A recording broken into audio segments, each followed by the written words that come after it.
Oke, baik. Kita lanjut lagi materi kita hari ini ya, untuk praktek peradilan pidana 1. Baik, Assalamualaikum warahmatullahi wabarakatuh.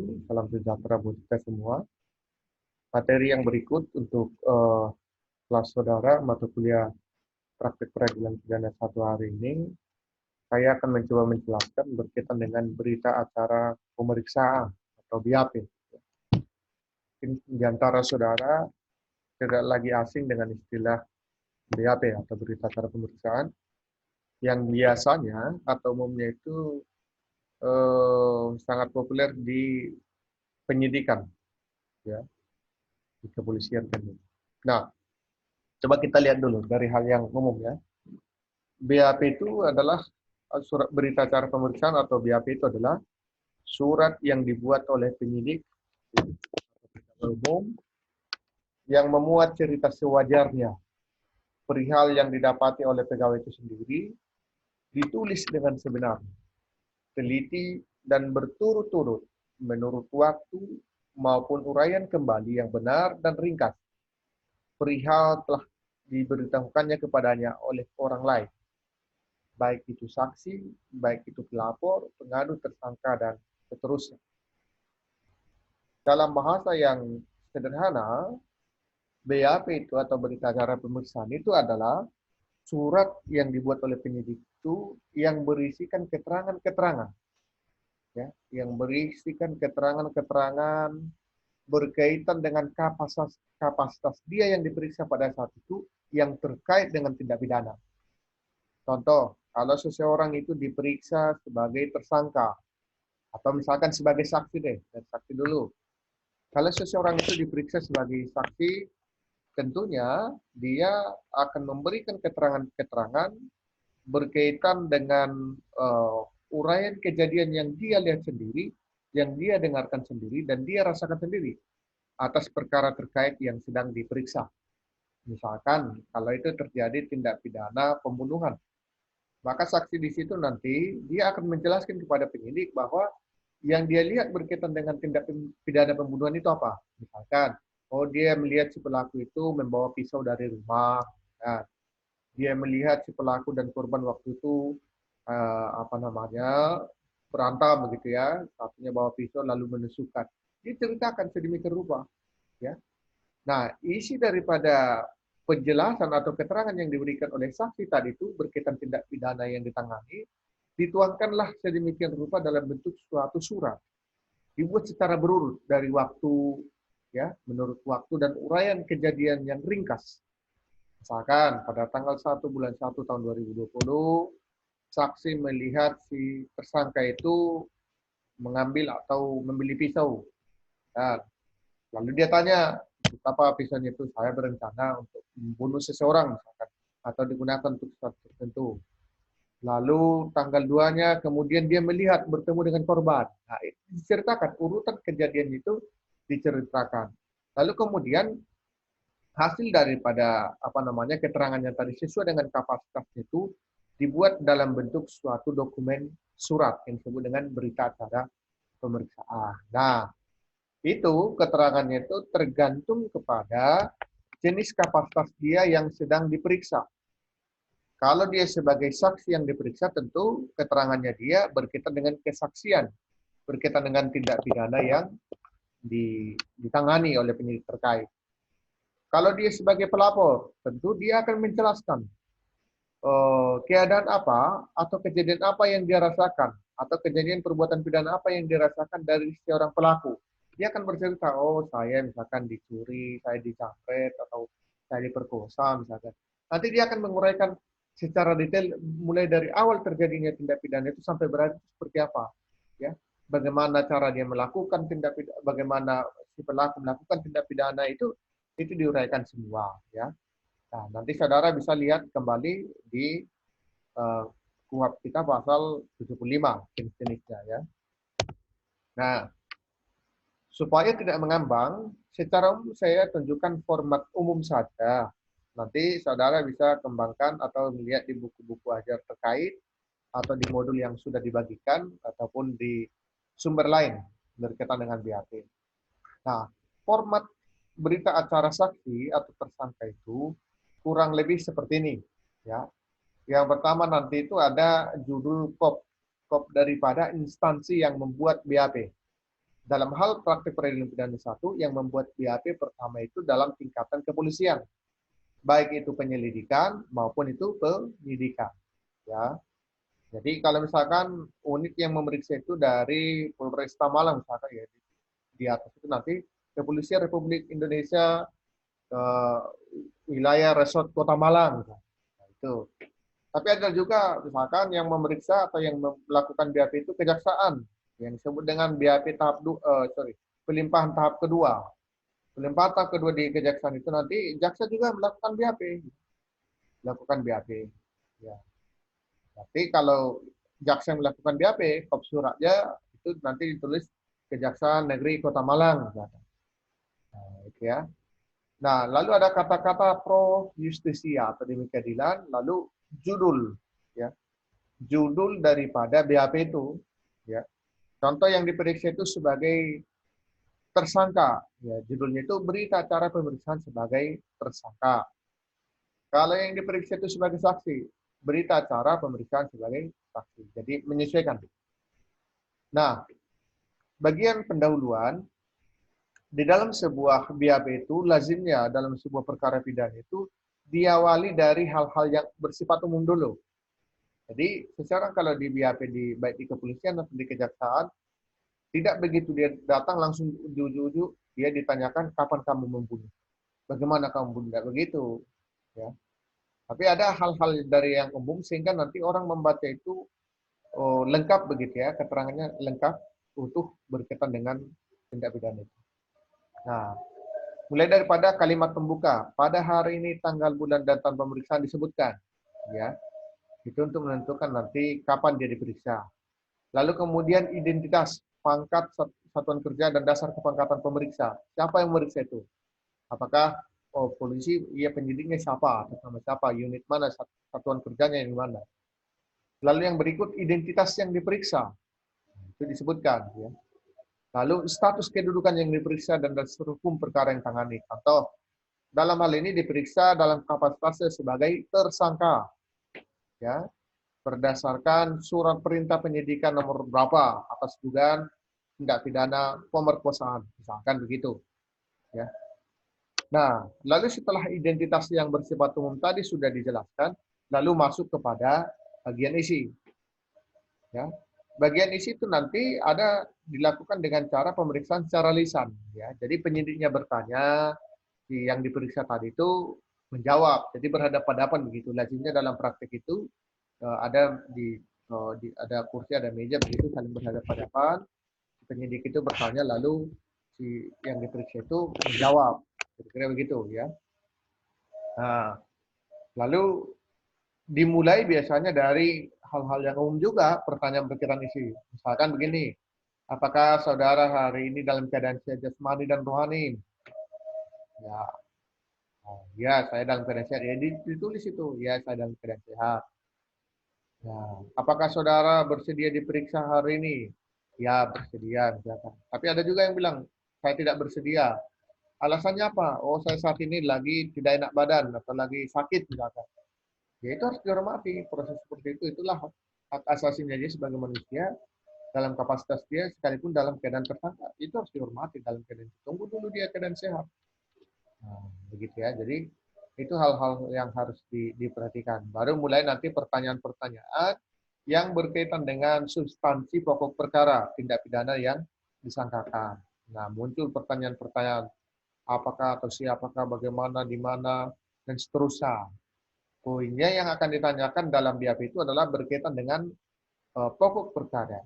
Terutama kalau dalam pokok perkara dalam hal tindak pidana, yang dilihat di situ nanti adalah lokus dan tempus delicti. Itu wajib, mutlak hukumnya. Harus jelas lokusnya di mana kejadian perkara itu terjadi, tempusnya di mana, kapan dilakukan, dengan cara bagaimana dia melakukan itu, ya. Apakah kalau misalkan membunuh, dengan cara apa membunuh? Pakai racun, atau pakai pisau, atau dengan pakai benda tumpul, dan seterusnya. Itu nanti diuraikan di situ. Jadi, penyidik terkait itu nanti akan mengerucut mulai dari hal yang umum lalu kemudian mengerucut.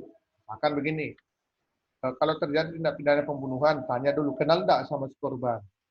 Apa hubungannya dengan si korban? Oh, dijelaskan, oh saya itu teman sama dia, teman satu kampus atau satu kuliah. Misalnya. Semenjak kapan saudara berteman? Oh, jelaskan itu semua. Bagaimana? Apa betul saudara melakukan tindak pidana pemukulan kepada dia? Oh iya betul. Bagaimana cara saudara melakukan pemukulan kepada dia? Oh saya pakai balok. Misalnya. Lalu bagaimana? Oh saya pukul 1 kali langsung mati dia. Loh kenapa kamu pukul? Tanya semua itu. Oh saya cemburu karena pacar saya diambil oleh dia, misalkan begitu ya. Nah itu nanti diuraikan dalam sebuah BAP namanya ya. Nah, sesuai dengan kapasitasnya. Makanya tadi ada BAP tersangka, ada saksi, dan ada pelapor. Ya. Nah, di bagian penutup nanti, sebelum ditutup, harus dibaca atau dibacakan lalu kemudian tanda tangani. Ya. Jadi idealnya sebuah BAP itu memang setelah dia dibacakan, setelah dilakukan pemeriksaan, kan penyidik terkait yang mencatat atau mengetik di laptopnya masing-masing, begitu, laptopnya penyidik, lalu kemudian nanti di print. Disuruh baca, silahkan baca dulu. Nah, hasil pemeriksaan itu dibaca oleh yang diperiksa atau dibacakan boleh, tapi dalam praktek itu yang terjadi dibacakan oleh dibaca sendiri oleh yang diperiksa. Kalau apalagi kalau ada advokatnya atau pendamping itu biasanya pengacaranya yang temannya membaca untuk memahami isi konteks daripada BAP itu. Kalau ada hal-hal yang tidak dirasa tidak benar atau tidak tepat jawabannya itu bisa diralat itu. Pak penyidik, tolong jawaban nomor 15 itu salah. Saya tidak mengatakan saya memukul berulang-ulang, tapi saya bilang tadi hanya dipukul 1 kali. Pak penyidik harus memperbaiki. Ya perbaiki. Sudah diketik ulang lagi, di print. Oh ada lagi Pak yang salah, poin nomor 15 ini dicoret lagi, diperbaiki dan seterusnya. Itu dalam praktiknya seperti itu ya. Jadi di dalam proses penyidikan itu belum persidangan. Itu baru meminta data, meminta keterangan dari pihak-pihak terkait. Jadi belum pemeriksaan persidangan. Jadi tidak boleh kita ngotot-ngototan di sana, akan penentu hidup dan mati klien kita, bukan begitu ya. Tapi kita sebagai advokat pun, kita hanya bersifat pasif, melihat, menyaksikan saja. Kira-kira seperti itu gambarannya ya. Tapi sekalipun dalam praktek itu yang kadang tidak enak terhadap klien itu selesai diperiksa, langsung ditahan, kan itu yang repot ya. Selesai diperiksa misalkan sebagai tersangka, sudah selesai periksa, untuk mempermudah jalannya penyidikan saudara kami tahan. Nah, itu momen-momen itu yang momen-momen seperti itu yang sangat tidak enak dalam proses perjalanan penanganan perkara. Salah satu hal yang tidak nyaman. Termasuk di kejaksaan, ketika diperiksa masih bercandaria, tertawa-tertawa. Oke, selesai pemeriksaan hari ini ya. Kepada saudara sebagai tersangka, nanti segera kita limpahkan perkara ke pengadilan supaya cepat disidangkan. Terima kasih sudah berkenan bekerja sama untuk kooperatif dalam pemeriksaan ini. Ada yang tanyakan? Tidak ada. Ya sudah, kalau begitu, supaya memudahkan persidangan, Anda kami tahan mulai hari ini. Langsung kasih surat perintah penahanan. Nah, situasi-situasi seperti ini yang tidak mudah kita mengendalikan keadaan, bagaimana hubungan seorang advokat itu kepada seorang klien yang harus ditahan. Satu sisi si klien sudah nangis-nangis, ada yang teriak-teriak, ada yang tidak berterima, macam-macam. Ulah klien itu kan macam-macam ya. Sekalipun dia kadang tahu dia salah, tapi ya namanya manusia ya, jarang orang langsung, ya saya salah Pak, saya ditahan aja. Tidak ada seperti itu. Mesti melakukan pembelaan-pembelaan dan seterusnya. Nah itu ya, jadi kita bagi seorang advokat harus bisa mengendalikan situasi-situasi yang demikian tadi. Nah, penutupnya itu sebelum ditutup sudah tadi dibacakan, lalu BAP sudah selesai, nanti tanda tangan ya, tanda tangan yang diperiksa siapa, pemeriksaannya siapa, lalu kemudian nanti biasanya dibuat tanda tangan advokat. Ya, artinya bahwa pada saat pemeriksaan turut seorang advokat mendampingi atau menyaksikan pemeriksaan itu. Jadi, dia tanda tangan di dalam berkas perkara itu. Nah, tata cara pemeriksaannya bagaimana? Dalam proses pemeriksaan, dalam BAP itu, keterangan yang diberikan oleh tersangka itu harus dalam keadaan bebas, tanpa ada tekanan dari siapapun dalam bentuk apapun juga. Itu idealnya begitu. Jadi, kalau seseorang itu diperiksa di kepolisian atau kejaksaan, Idealnya harus dalam keadaan bebas, tidak boleh ada tekanan dan tidak ada paksaan oleh siapapun dan bentuknya apapun. Idealnya begitu, yang seharusnya begitu. Tapi dalam praktek masih ada saja. Kalau sekarang itu sudah relatif berkurang saya perhatikan, terutama di wilayah Jawa begitu, kota-kota besar, itu sudah semakin profesional dan itu sesuatu hal yang harus kita akui ya, artian satu perkembangan yang bagus. Tapi di daerah-daerah tertentu yang aksesnya jauh dari kota, terutama atau perkara-perkara tertentu yang ada unsur-unsur tertentu pula, seringkali terjadi tindakan-tindakan yang tidak profesional. Contoh, seseorang di BAP itu, tapi dia tidak dalam keadaan bebas. Dia masih diborgol, tangannya diikat ke belakang, ya ada seperti itu. Ya, ada yang kakinya dijepit di kaki meja, di apa kakinya meja itu diinjak, ada yang dibakar pakai puntung rokok supaya mengaku. Ada kejadian-kejadian seperti itu masih ada dalam praktek ya. Sekalipun tidak banyak, tapi ada pelanggaran-pelanggaran seperti itu. Tidak mengaku lalu dipukul, ya, dihajar dulu, babak belur. Saya pernah menangani kasus tindak pidana pemerkosaan dulu itu. Setiap saya datang ke Polres itu, saya belum pernah melihat klien saya dalam keadaan senyum. Meski di tahanan pun dia dibawa belur, ketika diperiksa, saya tadi malam Pak dipanggil sama penyidiknya, saya dihajar Pak, dan seterusnya. Ya, tapi itulah proses. Tapi seharusnya saudara nanti ketika menjadi seorang penyidik, jadilah penyidik yang profesional. Artinya, kalaupun seseorang itu bersalah, dia sebagai manusia punya hak asasi yang tidak boleh dikurangi oleh siapapun. Kalau dia salah, biarlah putusan pengadilan yang menghukum dia. Kira-kira begitu ya. Nah, lalu kemudian nanti penyidik mencatat, itu tadi sudah sampaikan, mencatat dan meneliti dalam bentuk BAP, keterangan-keterangan itu. Setelah selesai, dimintakan persetujuan. Ya. Nah, itu tadi yang saya bilang, dibacakan atau baca sendiri atau suruh bacakan lalu tanda tangan. Jika sudah setuju, baru kemudian para pihak tanda tangan. Kalau tidak mau tanda tangan, ada seseorang tertentu atau ada orang yang di BAP itu tidak mau tanda tangan. Disuruh tanda tangan, tidak mau tanda tangan. Apakah itu jadi batal? Tidak juga. Ya, tidak juga. Tinggal nanti dibuatkan keterangan kenapa dia menolak untuk tanda tangan. Misalkan, saya tidak bersedia tanda tangan karena penyidiknya tidak profesional atau ada hubungan antara penyidik dengan si pelaku. Boleh-boleh saja, tidak apa-apa. Dan itu tidak boleh paksa. Dan satu hal yang Anda harus ingat, di dalam pemeriksaan di kepolisian itu tidak dilakukan penyumpahan terlebih dahulu. Berbeda kalau pengadilan.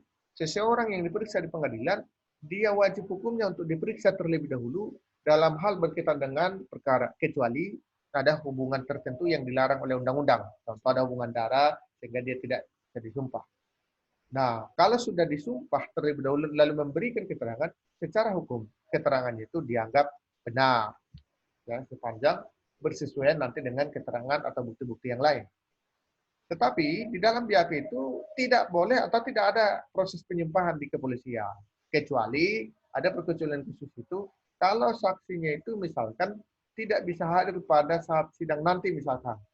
Dia ada posisinya di luar daerah atau luar kota atau negara yang berbeda, lalu dia hanya bisa datang satu kali, boleh, dimungkinkan yang seperti tapi jarang dalam praktek seperti itu ya. Oke.